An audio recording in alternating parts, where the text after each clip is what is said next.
this is an iHeart podcast. Guaranteed human. Stuff at Sea is a 5-night, adults-only sailing trip that brings the Stuff podcast universe to life on board. This voyage is a culture-soaked escape where pink sand paradise meets curious minds. Sailing round trip from New York City to Bermuda on October 2nd to 7th, 2026, this voyage drops you straight into the iHeart Podcast Stuff universe. On top of the adults-only experience you already love, you'll get live podcast episode recordings, behind-the-scenes sessions, themed activations, and more unmissable onboard moments. Learn more at virginvoyages.com/stuff. Whether you're calling the wise women in your life, video calling your girlfriends across the country, or checking in on someone who always knows how to make you smile, staying connected matters. Those small conversations, shared laughs, and quick hellos are what keep relationships strong even when life gets busy. Some of the most life-giving conversations start with just a phone call. That's why AT&T guarantees a network you can rely on so you can focus on the moments and people that matter most. That's the AT&T guarantee. AT&T, connecting changes everything. Terms and conditions apply. Just visit att.com/guarantee for details. Welcome to Stuff You Should Know from HowStuffWorks.com.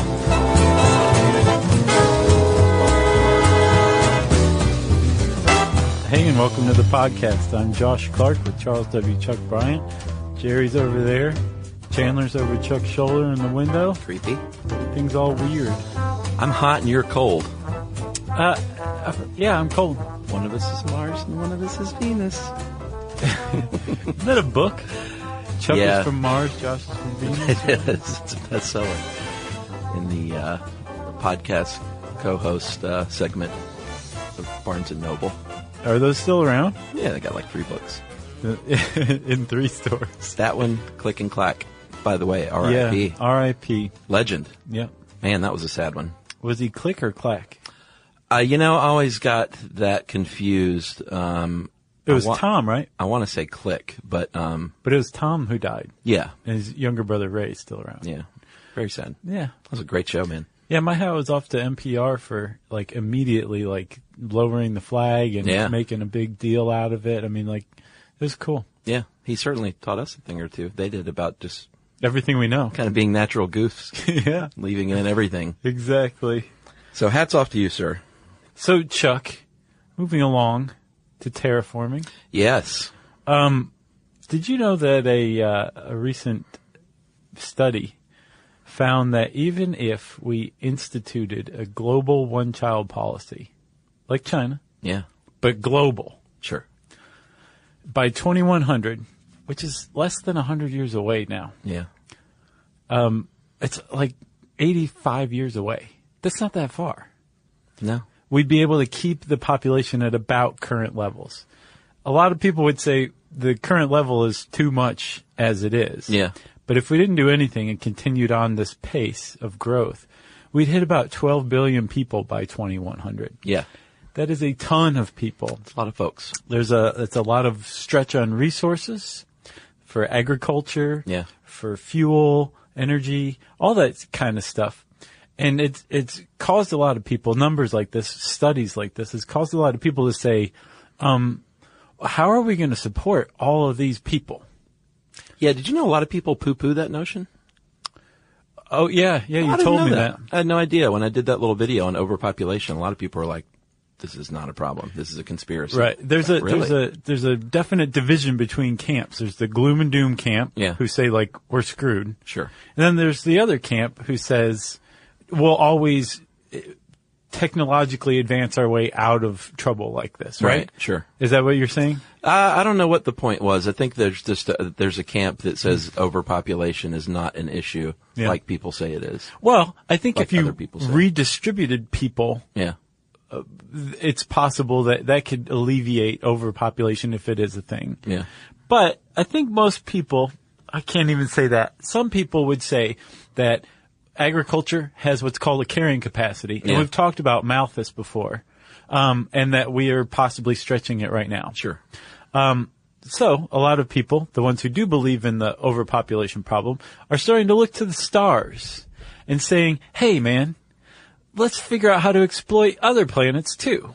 Yeah. so the human race can survive. Isn't that what Interstellar's about, that new movie? Yeah, and it was totally, I didn't think like, oh, Interstellar, this will be timely. Like the two just happen to coincide. Is it about terraforming, or is it just like, hey, go find a place that's hospitable? Well, according to what Michael Caine says in the preview, it's about just going to find a hospitable planet, which is a search that is currently underway and has been for a while through NASA's Kepler observatory. Yeah. They've been looking for exoplanets, and supposedly, right now, there are 1,854 confirmed exoplanets, 4,173 unconfirmed, and all of them are between 10 light years and 25,000 light years from Earth. Pretty far. It is. Right now, it's prohibitively far. Yeah. But there are planets out there that exist in what's called the Goldilocks zone, which is they orbit a star, and they're just far enough away from the star that they're not going to burn to a crisp. Right. But they're not so far away that you're going to freeze to death. Hence the Goldilocks zone. Not too hot, not too cold. Oh, gotcha. You got it? That's so cute. So that's one thing we could do. We could go find a planet that's like ready-made for us to live on. Yeah. If I doubt that exists, though. Yeah, and plus, even if we did find it, like I said, the closest exoplanet that we know of, I think, is about 10 light years away. Yeah. That means it would take a photon, which travels at the speed of light, 10 years to get there. We can't travel anywhere near the speed of light, so it might as well not exist. We're not photons. So no, we're not. So alternately, a lot of people are proposing to take a planet or a moon or an asteroid or something and turn it into something habitable for us. And that's terraforming. Yeah, find a nice little fixer-upper planet, go in there and flip it, and move humanity there to ruin it. Maybe have a meltdown in front of the cameras. Yeah. Make a couple of stupid things, cliffhangers. Sure. Boom, you've got yourself a series. That's right. Terraforming. We did a short video about this once, about 100 years ago, where we explained it in 60 seconds. We should just try that again. No, not just gonna press play and sit back. We also did one about building a lunar base. Yeah, sure. I almost said a lunar base on the moon, but that's redundant. Yeah.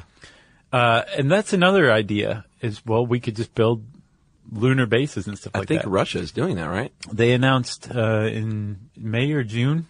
They want to build a habitable base up there, right? They plan to spend several $100 million and put it on the moon and just start mining the moon. They want to get a jump on the rest of humanity, and it's pretty smart. Yeah. But building a lunar base or building a base anywhere, a floating city on Venus or anything like that, that's not terraforming.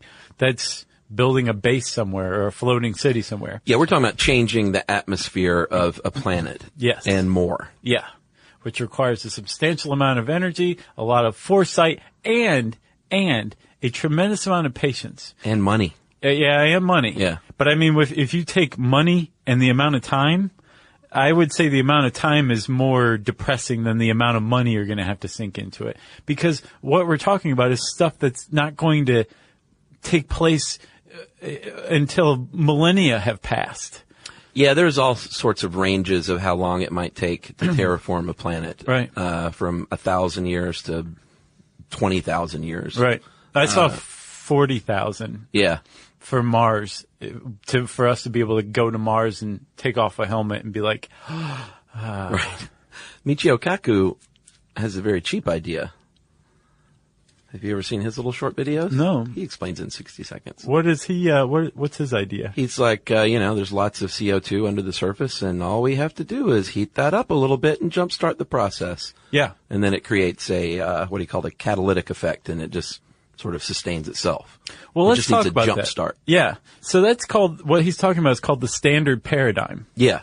That Mars has enough CO2 on the planet that if, like he says, you can just melt it, it will create an atmosphere that traps heat. Yeah. We have a problem with CO2 on this planet, which is another reason people say we need to go find another planet and create a greenhouse effect. And that will trap heat, which will melt more CO2 and more, and it will just create this cycle. Do there what we don't want to do here. Exactly, to jumpstart it.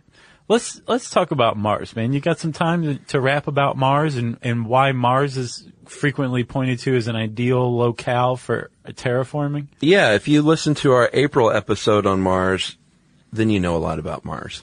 But we're going to recap some of it. Mars is a very cold, dry, dusty place now, but it used to be wet and warm and a lot more like Earth than a lot of surrounding planets. So they think if we can just get it back to that state, then we've got a good start. Probably the key to Mars, more than anything else, that makes it the likeliest candidate for terraforming, is that the Martian day is 23.7 hours. I think it's almost exactly like Earth's day, right? Oh, is it getting shorter? Or no, 24.7 hours. I'm sorry. 24 hours and 37 minutes? Something, yes. Yeah. 0.7 is 37 minutes, isn't it? Sure. I just wanted to give it a relatable So it's angle. close. It's very close to the Earth day. And that indicates that it spins. So if Mars is already spinning, it has a huge leg up over the competition in the terraforming contest. Yes. So many, many years ago, Mars was wet. There was volcanic activity, and it was getting bombarded by asteroids. That's right. That did two things, Chuck, two huge things for Mars. One, these asteroids were bringing in gases or compounds that Mars needed to have an atmosphere, right? It was supplying the planet with it. And then the volcanic activity was taking these compounds and elements that were locked into rock and stuff like that and recycling them back into the atmosphere, which was sustaining the atmosphere, right? Yeah, which was great as long as that was going on. But once those volcanoes stopped, and it was lousy with volcanoes, right. Once they stopped doing their recycling gig, it basically absorbed all that stuff and locked it in the planet. Yeah, the same thing would happen here, apparently. Like, if we didn't have volcanic activity, what volcanoes do, one of the things they perform is atmospheric recycling, which is taking this stuff that you normally have in the atmosphere that's been absorbed by the soil or by rock, and boiling it, melting the rock, and spewing it out as a gas back in the atmosphere. And like you said, when Mars stopped doing that, the recycling process stopped, and all of a sudden you just had a static atmosphere that slowly was stripped away. That's right. Another part of the problem was Mars cooled at the core, and that means it lost its magnetic field, so the upper atmosphere was not being held in place any longer by the magnetosphere. Yeah. So the solar winds were just stripping it away, and all of a sudden, Mars had this very thin atmosphere that couldn't trap heat any longer, and the whole planet, like you said, got really dry and really cold like we know it today. That's right. And completely uninhabitable. A couple of other things Mars doesn't have going for it is it's not very close. It's like 6 months away to get there? Yeah, I guess. Yeah, I think it's like a 6-month trip to get to Mars. And that's a long way to go if you want to make regular trips. It's cost prohibitive. Yes, but compared to the moon, which you can get to like lickety split. Yeah, that's like a weekender. 6 months that's pretty distant. Sure. But the fact that Mars has this history of being able to hold an atmosphere and surface water, two huge factors in a habitable planet. Yeah. And the fact that there's stuff that's necessary for life, like CO2 and things like that, trapped on the planet already in a frozen form, really just kind of is a bright flashing neon sign to people saying, hey man, come terraform me. That's right. We'll talk about some of the steps that you have to take to terraform a planet like Mars right after this. Dell PCs with Intel Inside are built for the moments that matter, for the moments you plan and the ones you don't. Built for the busy days that turn into all-night study sessions, the moment you're working from a cafe and realize every outlet's taken. Yeah, the times you're deep in your flow and the absolute last thing you need is an auto update throwing off your momentum. That's why Dell builds tech that adapts to the way you actually work. Built with a long-lasting battery so you're not scrambling for the closest outlet, and built-in intelligence that makes updates around your schedule, not in the middle of it. That's right. They don't build tech just for tech's sake. They build it for you. Find technology built for the way you work at Dell.com/Dell PCs. Built for you.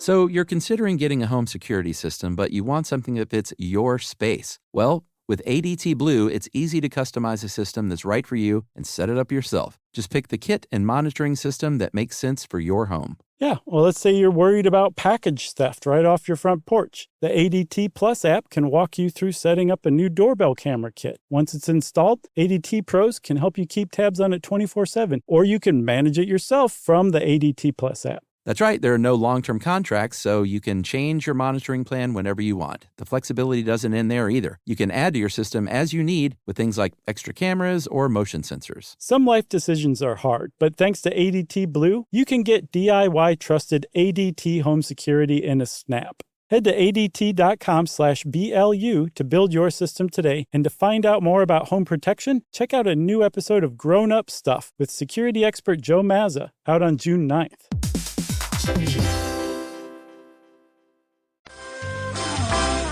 Okay, so Mars is it's a good, nice old house that has good bones. Oh yeah, it's a great analogy. And we want to restore it to its former moist, wet glory, which sounds really gross. Some people can't even hear the word moist, you know? Yeah. Moist. There's moist. a whole, it's like I don't mind it. So Michio Kaku has the right idea. There are polar ice caps on Mars, which have a lot of CO2. And if you jumpstart those and start to melt them, let's say with solar reflective mirrors, bounce that sun over there that way, that might be a good way to get things started. Right. And it's not going to take too terribly much energy, to melt that sequestered CO2, because, carbon dioxide, basically what those polar ice caps is dry ice. Like Mars has dry ice all over it. That's from the atmosphere that was frozen, right? That's right. And dry ice sublimates at negative 109 degrees Fahrenheit, right? So if you can just direct some mirrors at it and just raise it to that temperature, that CO2 is going to go from ice and vaporize into gas, and it's going to float up and hang in that thin atmosphere. And like we said, once you have that CO2 in that thin atmosphere, you've just started this chain reaction that's going to create a cycle where the planet gets warmer and warmer, and the more and more CO2 sublimates and joins the atmosphere, and you have a runaway greenhouse effect. And apparently, at the peak, the calculations of the amount of CO2 on Mars says that you would have a surface temperature of about 158 degrees Fahrenheit. That's great. Yeah. It's a little hot, but that means water can be sustained. That means that with that atmosphere, the air pressure will be increased, because right now the air pressure on Mars is pretty low too. I think it's about 1% of sea level here on Earth. Yeah. Which is another challenge. Yeah, well, maybe once it's that hot, we can introduce hyperthermophiles, because I know we'll get to Venus, but that's one of the ideas for Venus. Mm-hmm. And the idea is you can't just plop humans down immediately. What you're going to have to start with is some basic form of life, some kind of bacteria perhaps, right, that just starts doing its thing and chowing down on CO2 and making oxygen, and pretty soon, like many thousands of years later, humans might be able to live there. Right. And that's almost like the intermediate step. So the first step is to get an atmosphere back on Mars. And to get an atmosphere back on Mars, you take Michio Kaku's mirrors and melt the polar ice caps. I don't think they were his mirrors, but yeah. Right. It's just nice to say his name sometimes. Sure. And you melt the polar ice caps of dry ice, and you create this atmosphere, and you allow water to melt onto the surface. And then you add something like, I think the likeliest candidate is cyanobacteria, which is incorrectly referred to as blue-green algae. Who says that? Who says what? Blue-green algae. That's the other term for it. Oh, really? But it's not an algae. It's like a protozoan, I think, or something. Or it's a prokaryote, not a eukaryote, like algae. Gotcha. Man, I feel nerdy right now. It's the oldest fossil on Earth. I mean, that's kind of where it all began. Right. That's what gave Earth its oxygen. So we're saying, hey, why not try the same thing on Mars? Yeah. Got a bunch of CO2 on Mars, a runaway greenhouse effect? Well, it just so happens that cyanobacteria eats CO2.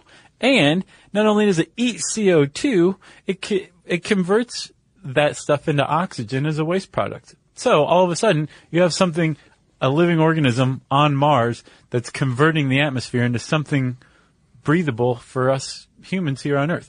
The problem is you have to have water present for cyanobacteria to live. But you're going to have that water because you've melted the ice caps.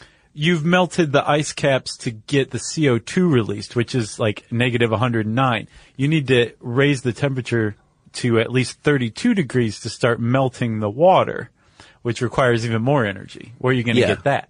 Well, you're not going to introduce any cyanobacteria until you have that water. Like, that's the first goal. You can't have life without water. Exactly. But once you do get the water going, which again, you could use orbital mirrors, but you just have to concentrate them a little more to reflect more energy into a tighter spot. Sure. You got the cyanobacteria, it's chomping away at the CO2, it's producing oxygen. Some conservative estimates that I've seen are once you have the oceans or the surface water on Mars, which staggeringly to me, we could do in a couple hundred years, supposedly. Yeah. That's nuts, man. Think about that. Like, Mars could be turned from a desert into a place with surface water in a couple hundred years. Yeah. That's not that far away. It's not. But after that, it would take about 40,000 years for enough oxygen to be introduced in the atmosphere for a human to possibly walk around on Mars. Yeah, this is why it's so, like, far-fetched to me. Well, it's science fiction. It is far-fetched, but if you take a long view of humanity and say, yeah, I mean, there's no reason. What was it, man, in the extinction episode? How long does the average species last? Wasn't it like 10 million years? I don't know. Well, say it is even 1 million years. That means humans will be around, supposedly. I'd be surprised. Well beyond 40,000 years. So we need to be thinking like in these terms, because there's no way Earth's going to last another 40,000 years for us. Yeah. Unless we just radically re-engineer ourselves. Yeah, I never thought of myself as a doom and gloomer, but I must be, because I don't know if humans will be around in 40,000 years. I guess we'll see.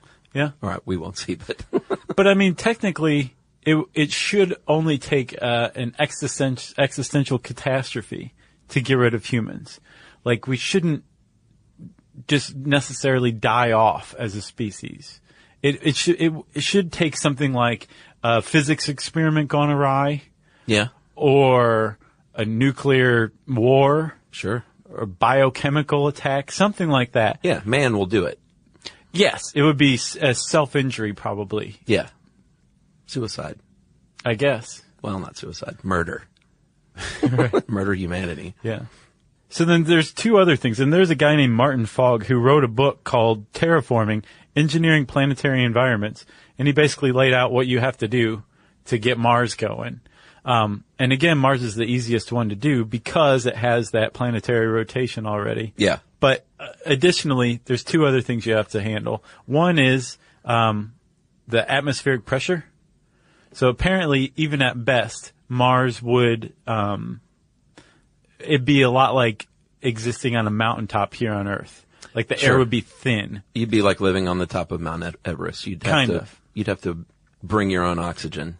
You would. So like, but maybe Tibetans and Ethiopian Highlanders would make like great early inhabitants of, a terraformed Mars because they're already used to that kind of thing. Sherpa. Exactly. The other thing is you need nitrogen. Nitrogen is vital to life and the atmosphere. Yeah, and there's not much nitrogen on Mars. No. So they're saying, well, then all you have to do is start directing comets. Ammonia-based ice asteroids, I think is what they call them. Yeah, because I don't know if everyone knows this. Comets are, I think one of the articles likened it to giant snowballs. Mm-hmm. And if you sent a comet and exploded it before it hit the planet, it, in theory, would send ice everywhere. Yeah. Which would be pretty cool, but you need a lot of comets. You would. It's not just like one comet and you're done. No, one and done doesn't apply to terraforming. And we have to figure out how to steer these comets that way. And which apparently is not, using astrophysics, I guess, it's not out of the realm of possibility. No. It's not out of the steer realm. a comet and then hit it with a nuclear device to blow it up so that it explodes into shards and then rains down on Mars. A lot of things could go wrong, though. Yeah. It's fraught with complications. Steering comets. But it is a viable way to introduce nitrogen to Mars. And it should ideally stick around, especially once you have an atmosphere. Yeah. So that's Mars. It's probably the way we're going to go. Keep an eye out, because in a couple of centuries, there'll probably be some seas on Mars. Yeah, and I think that guy that you mentioned too says even if we do manage to do this, it's going to be a constant process of reintroducing these elements, these volatile elements, to keep that atmosphere going. I don't know if Michio Kaku is right, if it would ever like self-sustain. Well, it could if you do that standard paradigm of creating a runaway greenhouse effect. Yeah. What Martin Fogg is saying is, why would you want to do that? Because then you have a greenhouse effect that you have to deal with. What I was wondering, yeah, then you have to rein that in. Exactly. Yeah. He takes a longer view of just slowly introducing stuff again and again to create this Martian atmosphere over a longer period, but in a more granular way. Right. Like more directed than just creating a runaway greenhouse effect. That makes more sense. Yeah. A little more focused. Right. Yeah. So we'll talk about some of Mars's rivals for the terraforming game right after this.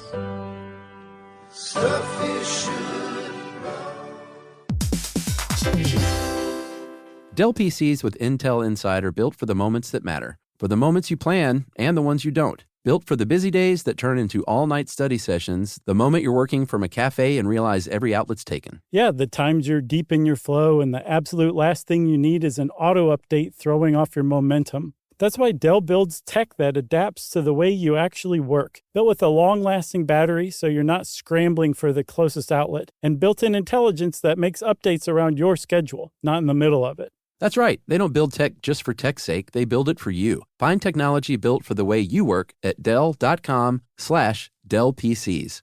Built for you.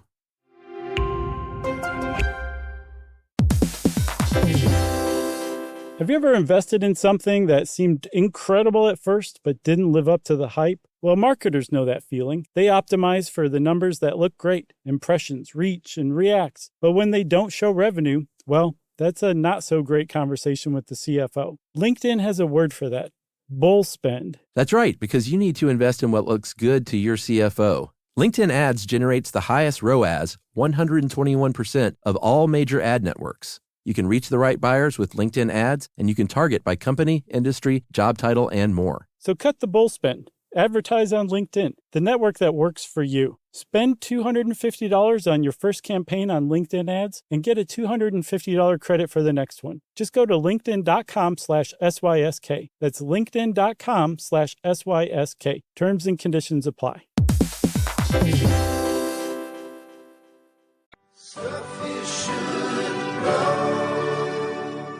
So I guess I'm Venus, since I'm always hot, because Venus is a very hot place. It's very unlike Mars, but some people say Venus has a few things going for it. Namely, it's super close. It's the closest planet to us. Yeah.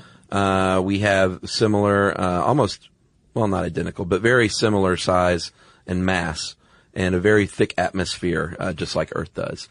So there's a lot of similarities there. But you're sort of working in the opposite direction of Mars, is you got to cool Venus down. Yeah. A lot. Yeah. And there's lots of wacky ideas on how to do that. One of which is, what would you do if you were hot?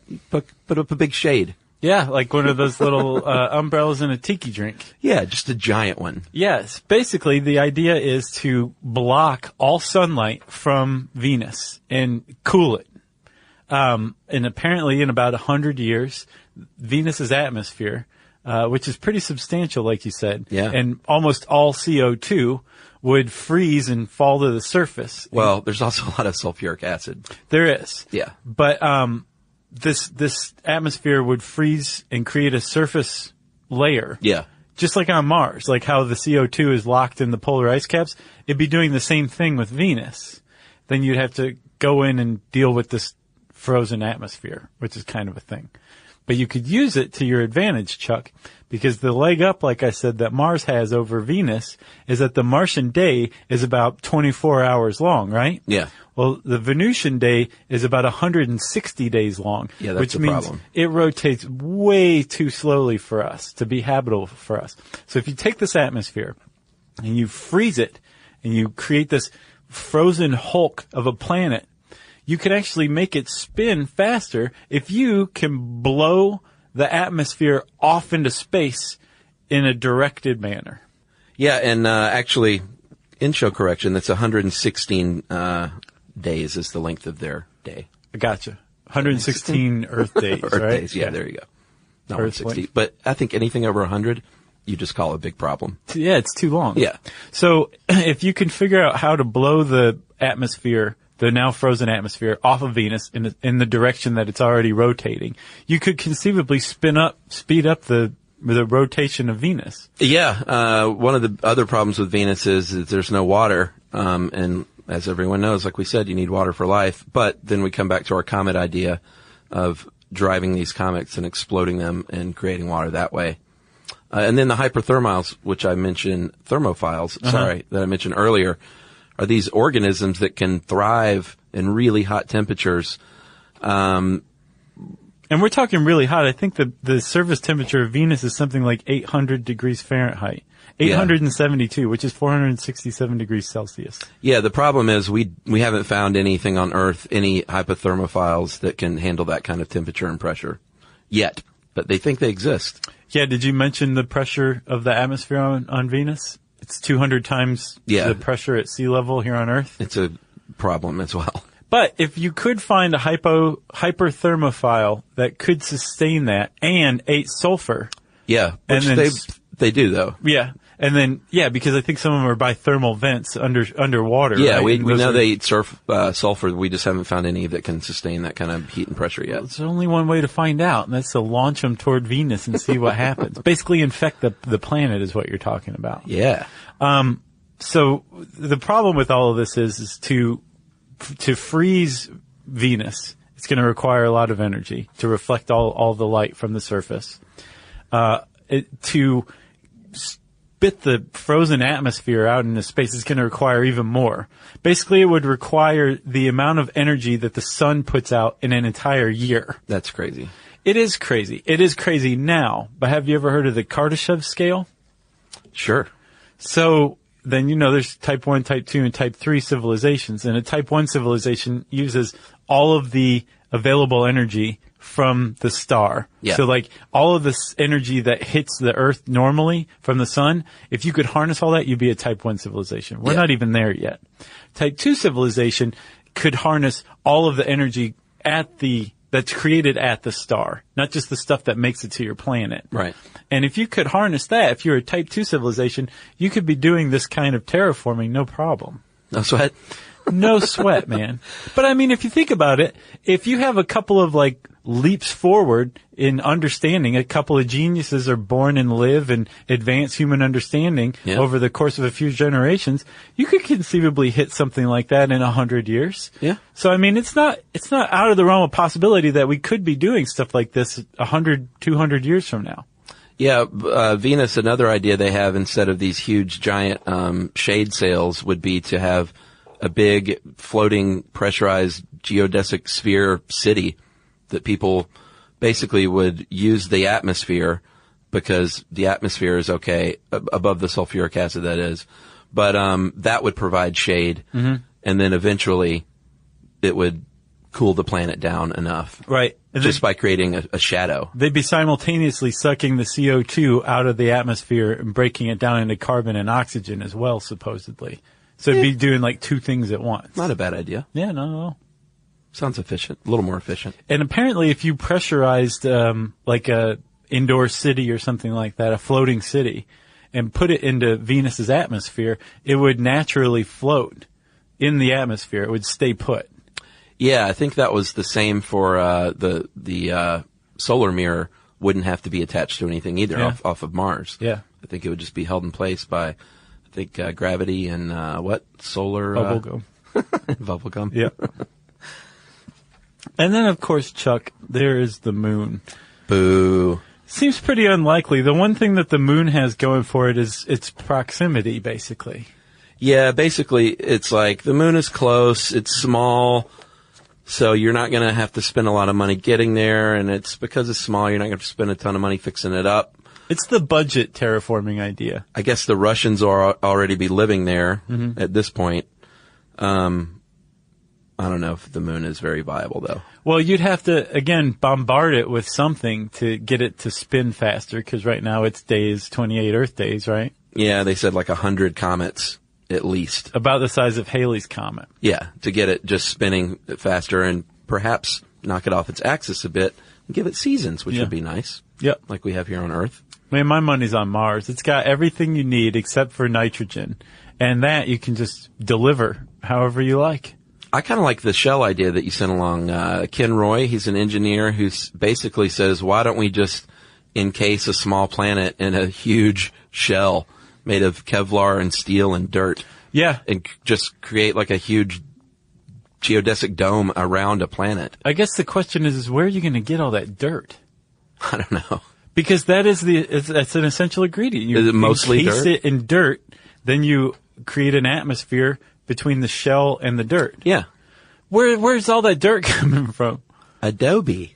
I guess A big Adobe sphere. Yeah. I don't know. I think that's a pretty neat idea. It'd be, I do too. it'd be all artificial. You have to have artificial light because you're inside a dome. Right.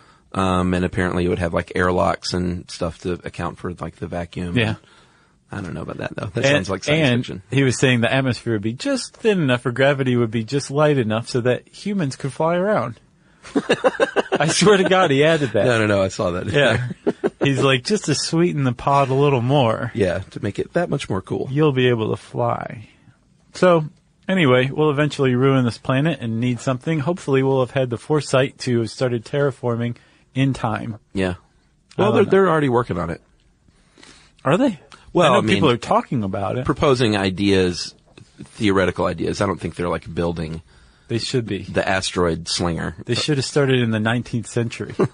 They're building a comet sling in Texas as we speak. Yep. If you want to know more about terraforming, you can type that word in the search bar at howstuffworks.com. And since I said search bar, it's time for, Chuck, a very special edition, Thanksgiving edition of Administrative Details. That's right. We are here to say thanks because it's around Thanksgiving. Because my friend, it is Thanksgiving. Oh, is it Thanksgiving Day? Yes. Well, of course it is. It's Thursday. Unless you're in Canada, and in which case, happy late belated Thanksgiving. Yes. Because they do theirs in like October. Weirdos. I think so too. So, who do we have to thank? Yeah, I mean, we have, for those of you who've never heard this segment, we have listeners that send us gifts from time to time, and it is always very much appreciated and very nice. And so here they are. Yeah. I'm going to start with the second page if you want to start with the first page. Sure, you go ahead, Chuck.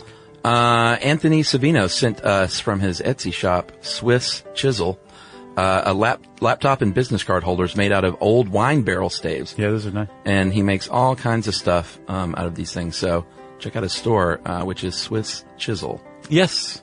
On Etsy. And Matt Perky from evolveworkforce.com sent us some mugs. Matt's aim is to refine drug testing for states where marijuana is legal, so he can get an idea of what your intoxication is immediately after something like an accident or whatever. Yeah, I was wondering about that. Well, with states legalizing, like if your job, if you have to get drug tested. This guy's on it. Interesting. Evolveworkforce.com. Is that where the mug came from? Yes. Okay. I thought that was a hint. New York, the band sent us a promo CD, which is terrific. So we always like getting music from our musician friends. So thanks for that. Yep. Mike Dudek from theclickypost.com, CLICKYPOST, sent us cube pen holders of his own making. He also sent us some awesome Pilot Metropolitan fountain pens and Rhodia dot pads. Mike is a pen person, and he wanted to share his passion with us. So thank you very much, Mike. All right, we have an anonymous gift. Someone sent us a postcard from the Federal Law Enforcement Training Center in Glencoe, Georgia, along with the junior federal agent badges for all three of us. Yeah. And I have mine in my wallet. Yep. You really do, don't you? I do. Huge thank you to Chloe, the candy maker, who's also a ghost tour guide, who sent us tons of amazing candy from Mackinac Island, Michigan, where I used to go sometimes as a child, so I was very happy to get this. Oh, yeah? Yeah, and we want to say good luck and safe travels to you and your sister on your world tour, Chloe. Be safe. Big thanks to Annie from Brisbane, Queensland, Australia. Nice. Sent us a mega care package for real of Australian treats. Tim Tams. I think you love those things, right? Oh, man, I went crazy for this. And Carmelo Kids were pretty good as well. Violet Crumbles, Picnic Boost, Hero. There was some weird stuff in there, but it was all good. Man, those Aussies got some crazy candies. Thanks to Andrew Parr for an entire puzzle dedicated to stuff you should know in the World of Puzzles Winter 2014 issue. It was awesome. Oh boy, this is one of my favorites. Rob Henyon from sent us those awesome Stuff You Should Know bookends made from industrial fasteners, and they are super cool. They're really heavy and they're awesome, and you can get information at moremetalwelding@gmail.com or moremetal.etsy.com. It's like quality stuff. Yeah, it is. Kevin Peloquin from kevinpeloquin.com. That's KevinPeloquin. And Rad Dad Tees. I think those are both of his sites. He gave us an amazing illustration of Steve Zissou from The Life Aquatic looking pensively toward the horizon, which I have up in my cubicle. Oh, I wonder where that was from. That's from Kevin Peloquin. Lauren and Megan from Chopsticks for Salamanders. They've got a pretty cool cause. They sent us stainless steel reusable chopsticks. And this is a big deal because chopsticks are, honestly, they're kind of a problem. They sell these to help prevent destruction of forests from those little cheapy wooden ones. Yeah. And they're the same forests where they get these the wood for these things where salamanders live. And so every year 60 billion pairs of chopsticks are thrown away, and a lot of salamanders are having their forests and habitats destroyed because of your sushi addictions, which I have as well. Yes. So get some of these. You can learn more at chopsticksforsalamanders.org. Nice. We got a postcard. It's been a while since we did this. We got a postcard from announcing the birth of one of our newer fans, Clyde Avery Thomas, who was born at 1:58 a.m. on January 16th, 2014 in Traverse City, Michigan. I thought you said he was like 6. Yeah, by now he probably is, but he most likely came out a little frostbitten because it's cold up there. But congratulations to Andrew and Janelle Thomas on the birth of your son. Yeah, and happy first birthday pretty soon. Pretty soon. Mike and Cassidy Lord from Athens, Georgia. Woohoo! Sent us a postcard from Cambodia while in Borneo. I know. Wrap your mind around that. Interesting. Sarah Austin gave us a very chic and rugged handmade leather card holder wallets, which are pretty awesome. Very nice. Rachel Crandall for the line drawing of Stuff You Should Know, written in Gallifreyan. It's the language, apparently, that Time Lords and Doctor Who of the Time Lords. Right. So I'm not a Doctor Who fan, but I appreciated the gift. Yeah, it was pretty cool. Julie from Austin, Texas sent us a postcard from the Shed Aquarium in beautiful Chicago, Illinois. Thank you, Julie. Oh boy, Lois Olson. This is my favorite gift I've gotten. Very simple, but awesome. The mini quilts. Yeah. It's basically a little it's a small placemat that you use in place of a coaster. Right, it's mug rugs. Bigger than a coaster, smaller than a placemat. Yeah, a little rectangular thing. And I often at dinner will have like maybe a beer, maybe a glass of water, right, maybe a cup of coffee, shot of whiskey, and I put everything down on my little mug rug. And if anything spills, it soaks it up. It's better than a coaster. It doesn't stick like a coaster. It's going to revolutionize the coaster industry. Nice. I love them. So thank you, Lois Olson, for that. Thank you to Brett Arnold, who won our horror fiction contest, if you'll remember. He sent us a copy of his book, Avalon, and you can get Avalon on Amazon.com. And then lastly, for this one, we want to thank Joe and Linda Hecht for sending us tons of stuff, including customized Stuff You Should Know mugs, with hints to podcast topics that they'd like to hear stuff about. They put them on a mug and have them made and send them to us. Yeah, cool mugs. They sent us a copy of the DVD American Amazon. They gave us $10 to watch it. I know, man. So they're the best. They are very great people. So thank you to everybody, and we still have more people to thank left eventually. Yeah, this is part 1. Right. But we are grateful for each and every one of you and to all of you listeners out there, whether you send us stuff or not. We're thankful to all of you, and we hope you're having a wonderful holiday no matter where you are in the world. Agreed. Happy Thanksgiving. Happy Thanksgiving, y'all.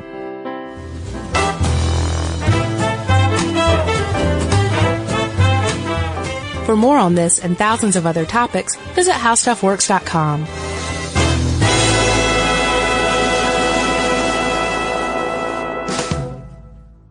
Imagine never buying gas again. Well, you can with an electric vehicle. EVs are easy to charge as your phone and perfect for everyday life. You can drive daily with confidence everywhere you go. Most Americans drive just 40 miles a day, and most EVs are equipped with 200 to 400 miles of range. Plus, they've got fewer parts, they require fewer repairs, and they produce fewer headaches. And with all those pluses, it's no surprise that we're seeing more and more EVs on the road, which makes the planet happier and happier. The way forward is electric. You can learn more about EVs at electricforall.org. In Orlando, meetings reach another level thanks to a growing list of award-winning restaurants, a world-class convention center, a great hotel community, easy access through the airport, and, of course, the weather. That's right, Chuck. Andrew Moyes, VP of Fan Expo HQ, had this to say about Orlando. Often we will bring our entire team to Orlando for the event, and that includes our executive-level team members as well. And we're able to give them a great experience with luxury hotels, special restaurants, all those key things to feed into the proper executive experience. He also said that Orlando's easy airport access and close proximity to hotels and transportation make it a top choice for hosting major events. And while you may know Orlando for its attractions, industries like healthcare, aerospace, and advanced manufacturing make it a hub for cutting-edge businesses. Or, in the words of Mr. Moyes, Orlando can really be that destination where you can innovate, collaborate, and look to the future. And that's what makes Orlando unbelievably real. Learn more at orlandoforbusiness.com. This is an iHeart podcast. Guaranteed Human.